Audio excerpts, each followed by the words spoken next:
Uli Briner was born on July 11, 1920 in Russia. He's known for being a legendary actor. He was also an author, musician, singer, and photographer. His mastery of the stage and screen are unparalleled. Before becoming a world-class actor, he worked as a trapeze artist and a musician.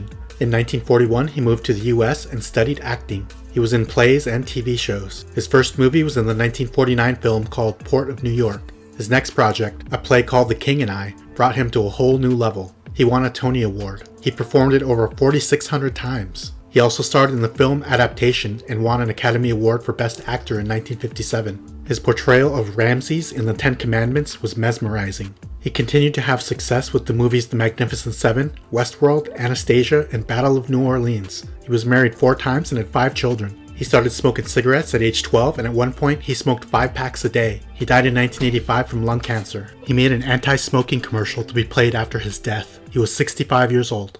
Andy Kaufman was born on January 17, 1949 in New York City. He was a comedian and an actor. He considered himself an entertainer and insisted he never told any jokes. His unorthodox and politically incorrect brand of humor confused a lot of people. He wasn't afraid to bomb. I think he was way ahead of his time. Did he have a screw loose, or was it all an act? What do you think? There was a movie made about his life starring Jim Carrey called Man on the Moon. Sometimes he'd get on stage and read the book The Great Gatsby and threaten to start over if anyone complained. Other times he'd play the record of the Mighty Mouse theme song and just stand there until the part, "Here I come to save the day," came on. He'd lip sync just that part. After a 1979 show at Carnegie Hall, he took all 2,800 audience members out for milk and cookies. He became famous from his role of Latka on the TV show called Taxi. He appeared on 16 episodes of Saturday Night Live until he was voted off of the show by the audience. Many people insist he faked his own death. He crowned himself the intergender wrestling champion when he started wrestling women. When professional wrestler Jerry Lawler slapped him on a talk show, it was planned. He scored a 0 on his Army psychological test on purpose and successfully avoided the Vietnam War. He had an annoying lounge singer character named Tony Clifton. Sometimes his manager would perform as Tony. He never married and had 1 daughter whom he put up for adoption. And he died in 1984 from lung cancer, although he didn't smoke cigarettes. He was 35 years old. Don Knotts was born on July 21, 1924 in Morgantown, West Virginia. He's known for being an actor. He started out as a ventriloquist. After high school, he attended Virginia University. He enlisted in the Army during World War II, and his job was to entertain the troops with a show called Stars and Gripes. He returned to college after the war and graduated. He moved to New York City and started doing comedy in clubs and on radio. Steve Allen gave him his big break on TV, and he started acting. He played Barney Fife on The Andy Griffith Show from 1960 to 1965. He won 5 Emmys for that role. I loved the 1964 movie called The Incredible Mr. Limpet. He started making more movies, and as his career was slowing down, he was cast as Ralph Furley on Three's Company in 1979. He continued staying busy with various projects until his health problems slowed him down. He was a heavy cigarette smoker most of his adult life. He was married 3 times and had 2 children. He died in 2006 from complications related to lung cancer. He was 81 years old. Mo Howard was born on June 19, 1897 in Brooklyn, New York. His birth name was Moses Harry Horwitz. He's known for being a comedic actor. In his 60-year career, he was in over 250 films. He was a member of the Three Stooges, and he's mainly considered the boss or leader. He insisted that none of them were ever hurt too badly from the many hits he gave out. He said he probably got hurt the most. Curly and Shemp were his real-life brothers. He really wanted to be in show business from an early age. He dropped out of high school early. He started out running errands for performers at Vitagraph Studios. They let him appear in some movies. He met Ted Healy in 1909 and they became friends. They laid the groundwork for what would become the Three Stooges. When Curly was near the end of his life, Mo made sure he received the best care possible. He was married once for over 50 years and had 2 children. His wife was a cousin of the illusionist Harry Houdini. Mo died in 1975 from lung cancer. He smoked cigarettes, pipes, and cigars his entire adult life. He was 77 years old. Paul Newman was born on January 26, 1925 in Ohio. He was an actor, a director, a philanthropist, an entrepreneur, and a race car driver.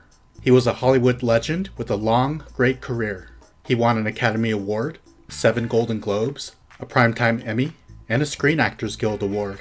He starred in classic movies such as Cool Hand Luke, The Sting, Cat on a Hot Tin Roof, The Color of Money, Butch Cassidy and the Sundance Kid, The Verdict, Road to Perdition, and The Hustler, just to name a few.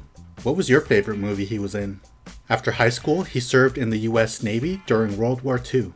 He dreamed of becoming a pilot, but he was colorblind, which made it much more difficult. He returned home and graduated from Kenyon College with a degree in drama and economics. He also attended the Yale School of Drama for 1 year and studied under Lee Strasberg in New York City. He made his movie debut in the 1954 film called The Silver Chalice. He hated his performance and the movie. He turned down the role of Harry Callahan in Dirty Harry. He became obsessed with auto racing and began racing from 1972 to 2005. He established a food product company in 1982 called Newman's Own. All of the proceeds, after taxes, were donated to charity. He donated $10 million to Kenyon College for a scholarship fund. He was married twice and had 6 children. His second wife was the actress Joanne Woodward. His son Scott died from a drug overdose at age 28. Paul died in 2008 from lung cancer. He was a cigarette smoker most of his adult life. He was 83 years old. Peter Fonda was born on February 23, 1940 in New York City. He's known for being an actor, writer, producer, and a director. He grew up surrounded by Hollywood royalty. His dad was the famous actor Henry Fonda. His sister Jane Fonda and his daughter Bridget Fonda also appeared in many movies. His socialite mother, named Frances Ford Seymour, committed suicide while in a mental hospital in 1950. Peter's most famous role was in the movie called Easy Rider. It came out in 1969 and also starred Dennis Hopper and Jack Nicholson. He was nominated for an Academy Award for Best Screenplay. As a kid, he accidentally shot himself in the abdomen. While taking LSD with John Lennon and George Harrison of the Beatles, he told them about what happened, and it inspired them to write the song She Said, She Said. Peter appeared in many plays, films, and TV shows. He won 2 Golden Globes and an Emmy. He was married 3 times and had 2 children. He smoked cigarettes for many years.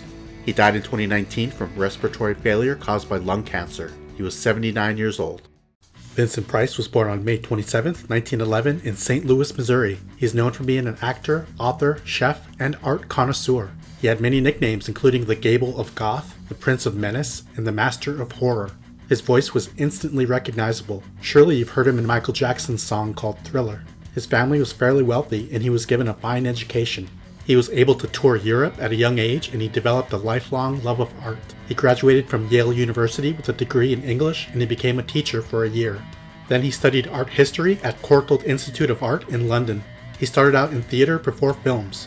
Some of his best roles were in the movies House on Haunted Hill, The Last Man on Earth, The Raven, The Comedy of Terrors, House of Wax, and The Fly. His last movie role was in Edward Scissorhands, released in 1990. He was married 3 times and had 2 children. He smoked cigarettes his whole adult life. Towards the end of his life, he suffered from Parkinson's disease and COPD. He died in 1993 from lung cancer. He was 82 years old.